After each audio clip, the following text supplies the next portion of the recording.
네,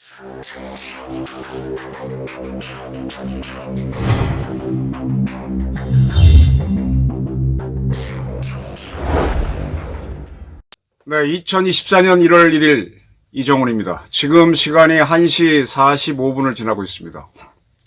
윤석열 대통령 신년사를 보시거나 들으셨습니까? 어떻게 보십니까? 저는 윤 대통령이 이제 상황 파악을 했구나 하는 생각을 합니다. 왜? 신년사가 나오기 전까지 여러 언론에서는 윤석열 대통령이 따뜻한 정부를 강조할 것이다, 이런 식으로 예측 보도가 나왔는데, 따뜻한 정부는 이번 발표한 신년사에서는 없고요. 읽어보니까 절박한 정부, 절박함이 드러납니다. 따뜻함에서 절박함으로 윤석열 대통령의 신년사가 확 바뀌었습니다. 이거 상당히 유의해서 봐야 됩니다.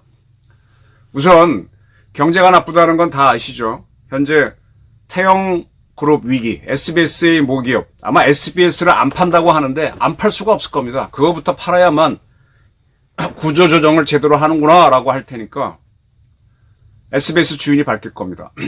태영이 PF 위기, 현대건설이 은평구 대조동에 짓고 있던 아파트 2000세대분이 공사가 스톱됐죠. 이제 줄줄이 건설회사들이 PF 위기에 마실 겁니다. 2022년 우리나라 K방산 수출이 172억인가 해서 2023년은 200억 불을 돌파하자고 바람을 잡았습니다. 무리일 거다. 2022년 수치만 해도 대단하다. 예. 결론은 130억 불 정도, 140억 불 정도입니다. 22년 수치도 못 따라갔습니다. 이게 현실입니다. 무역 적자는 한 100억 불 정도 본 걸로 알고 있습니다. 90몇억 불이라고. 전년 대비해서 줄이긴 했지만 대한민국이 그 대단한 무역 강국이 무역 적자를 보고 있습니다. 그런데 윤석열 대통령은 상당히 좀 안일했죠.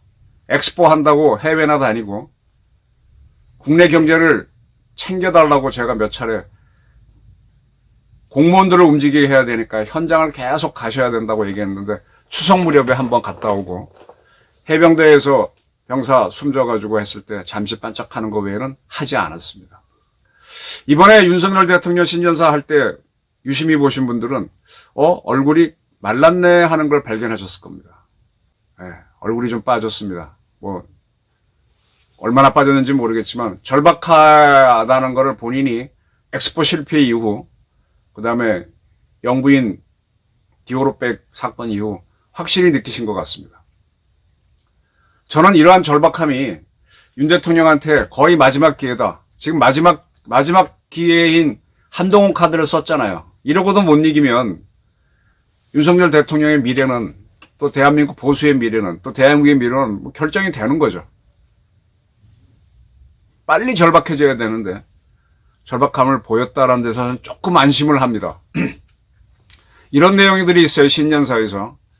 국민 여러분 얼마나 힘드셨습니까? 민생 현장에서 국민 여러분을 뵙고 고충을 직접 보고 들을 때마다 대통령으로서 무거운 책임감을 느꼈습니다. 이렇게 있는데 지금 용산 체제에서 큰 문제점은요, 저는 두 가지로 봅니다. 첫 번째는 김은혜 씨가 아직은 홍보수석을 할 겁니다. 대통령은 연설로 정치를 하는 겁니다. 그래서 명문에 자기 진심이 담긴 연설문이 나와야 되고, 그리고 그러한 연설로 밝힌 정책을 정부의 모든 부처가 움직이게 하려면 홍보수석이 총리 이하 모든 기관에 있는 공보관을 불러서 윤석열 정부의 정책은 이거다, 우리 이걸 하기 위해서 국민들한테 이렇게 알려야 된다, 설득해야 된다, 이런 회의를 끊임없이 가져야 돼요. 그리고 홍보수석은 대통령 하는 거에서 계속 의견을 교환해야 됩니다. 윤석열 정부의 맹점을 하나 솔직히 지적할게요. 처음 대통령이 되셔가지고 용산에서 도어 스태핑이란 걸 했었죠. 매일 아침 출근길에 기자들 만나서 이야기하다가 그거 저렇게 노출되는 건 아닌데 하다가 결국은 사단 터지니까 스톱됐고, 지금 윤 대통령은 기자들하고 1대1로 또는 단체로 만나는 걸 상당히 피하는 모습이죠.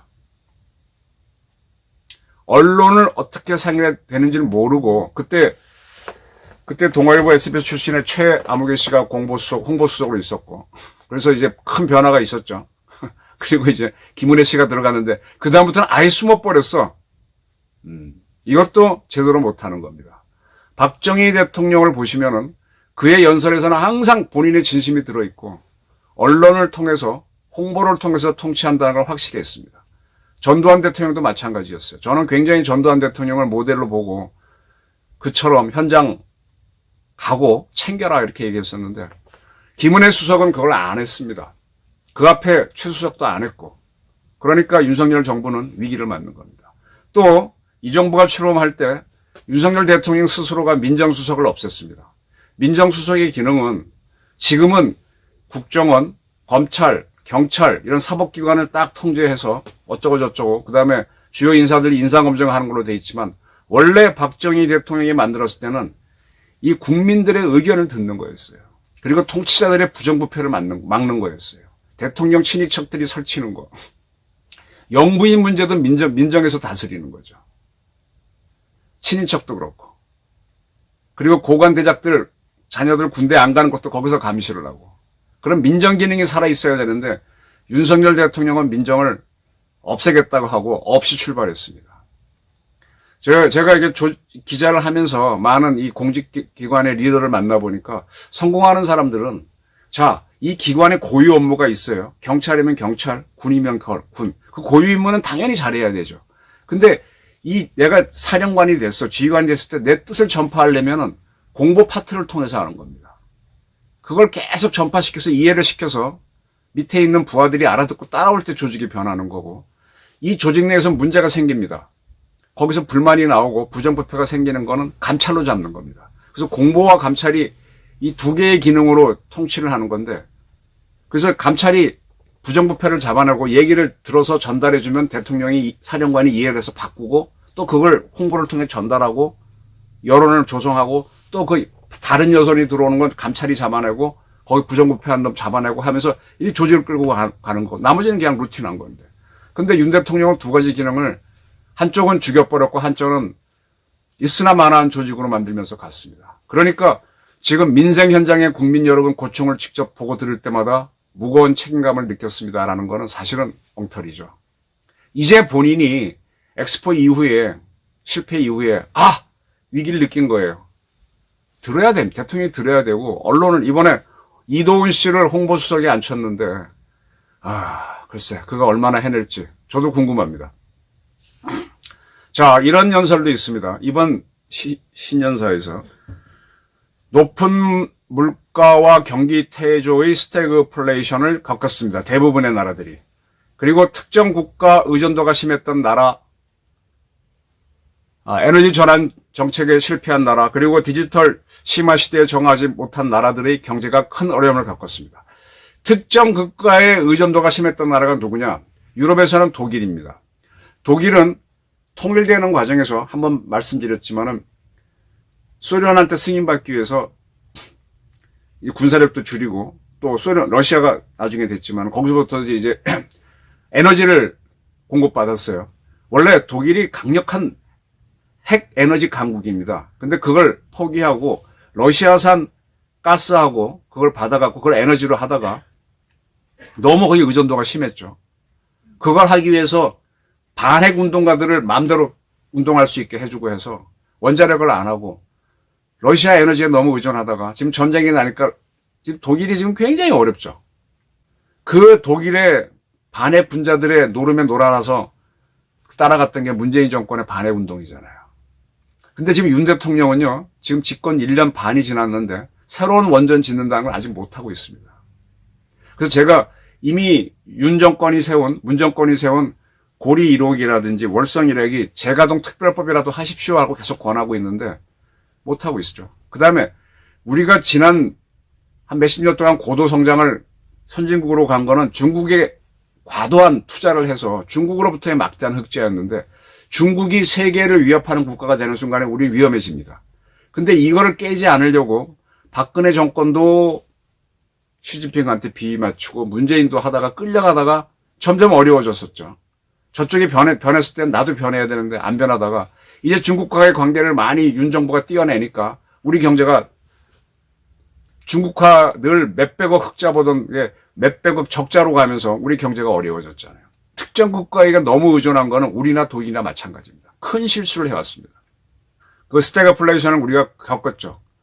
그리고 에너지 전환 정책, 우리 에너지 전환 정책은요, 닥치고 원자력입니다. 우리는 에너지가 없잖아요. 에너지 때문에 사람이 싸우잖아요.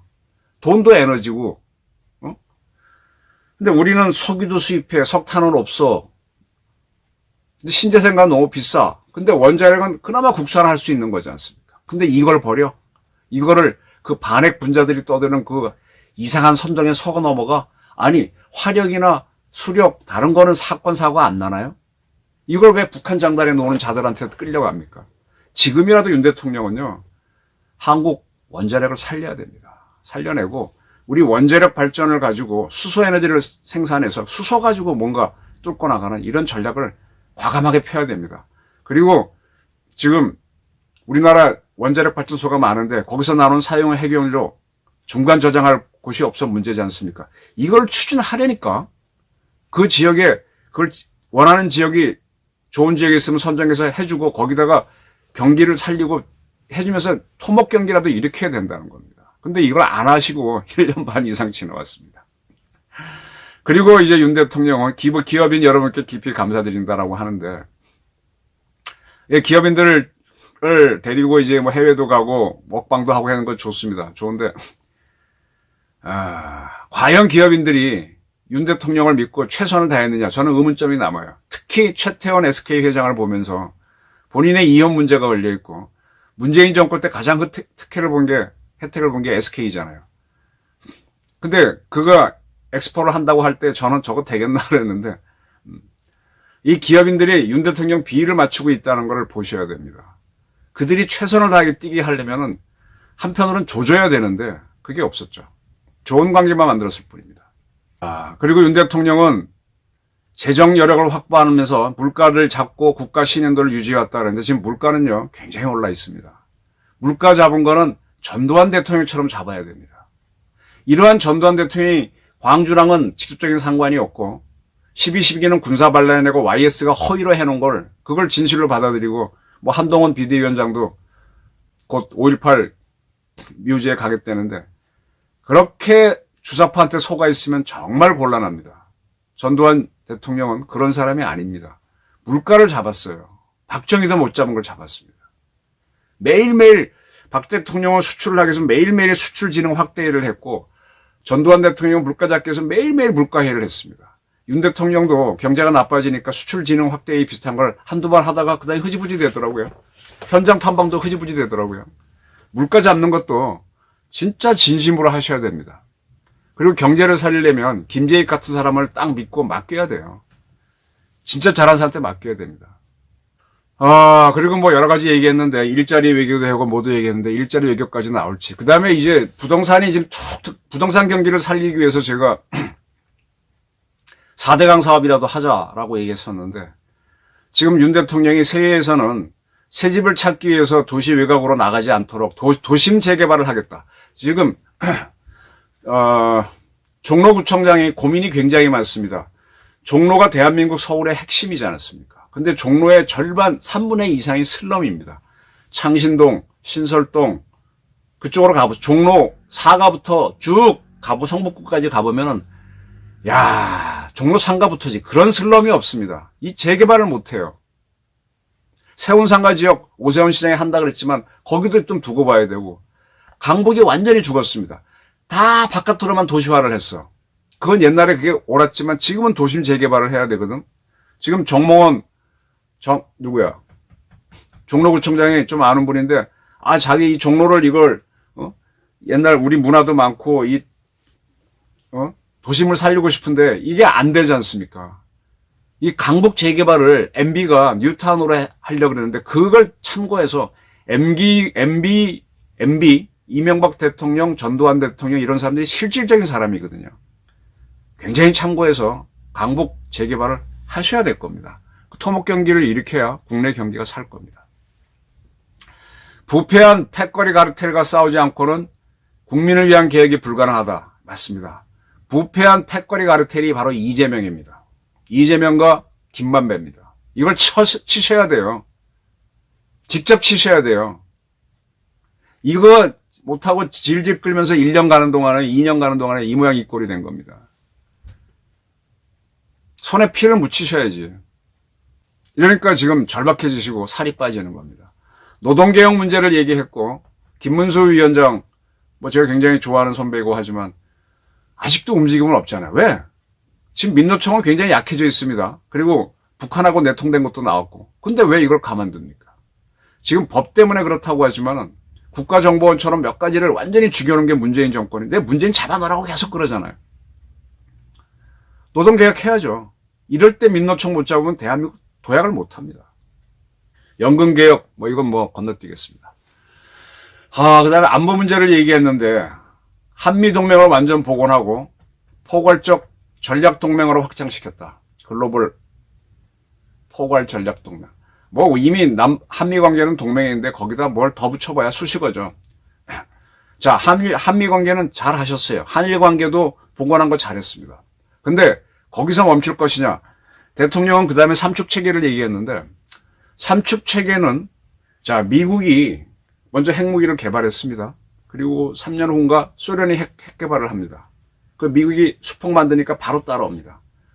그런데 소련이 먼저 우주선을 만들어서 유리강을 태리고 지구를 돌아버려요.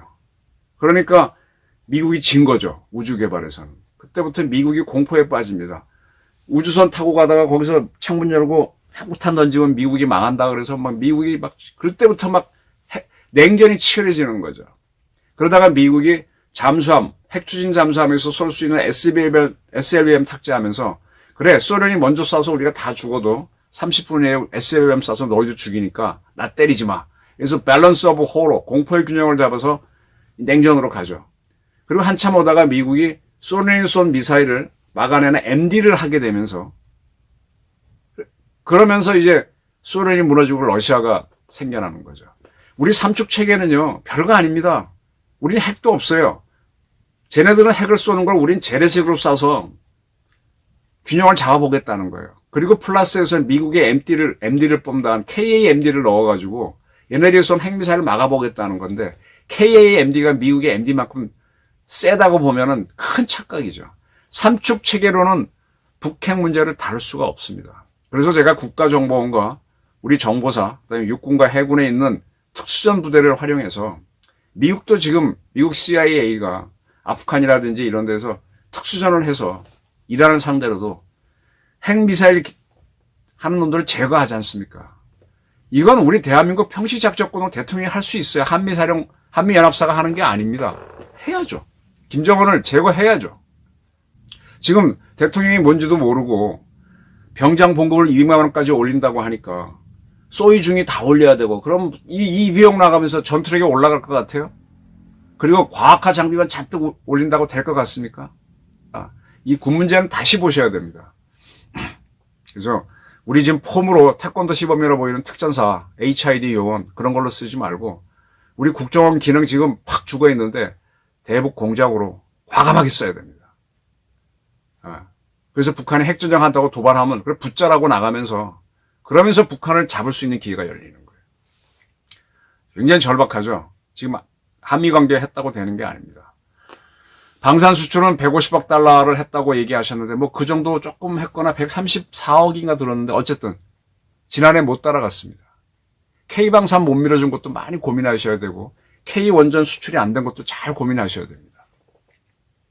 등등 이렇게 얘기를 하셨는데 제가 지금 대충 봤는데 따뜻한 정부 얘기, 따뜻한 복지 이런 얘기는 뭐 복지 얘기 안 한 건 아닌데 없어졌어요. 대통령이 생각이 바뀐 거죠. 우리 대통령 술 좋아하시고 하시는데 술도 좀 줄이셔야 될 것 같고 이제 고민을 하셔갖고 아직 대한민국에 아직 인재는 많습니다. 옛날에 전두환 대통령이 자기 집권하고 나서 군은 잘 알지만 딴 데는 모르니까 매일 밤마다 그 분야의 최고 사람을 불러서 저녁 먹으면서 얘기 듣고 그리고 특활비에서 금일봉 딱 주고 그 다음에 그걸로 탁 알아들은 것 같고 그 다음날 연설하고 그러니까 날로 발전하는 거죠. 그리고 그 사람은 대통령 만난 거가 자랑이니까 자기 생각대로 국가가 움직이니까 그걸 홍보를 하면서 또 사람을 움직이고 또 대통령은 그렇게 얘기함을 해서 공무원들도 이건 뭐지 하고 따라서 움직이니까 나라가 잘 됐지 않습니까? 저는 윤석열 대통령이 디오르백 사건, 그 다음에 엑스포 실패, 처절한 실패죠, 이거는. 그것뿐만 아니라 몇 가지 실패가 있었죠. 이제 더 이상 지면은요, 총선을 못 이겨요. 따뜻한 이런 헛소리 하지 말고 절박함으로 나가야 됩니다. 그래야 아마 이번 총선에서 간신히 과반을 하면서 뭔가 해볼 수 있는 여지가 조금 더 열릴 겁니다. 저는 윤 대통령이 절박함으로 전환했다는 데서 이번 신년사는 의미가 있다, 이런 평가를 하고자 합니다. 네, 저희 분석이었습니다. 감사합니다.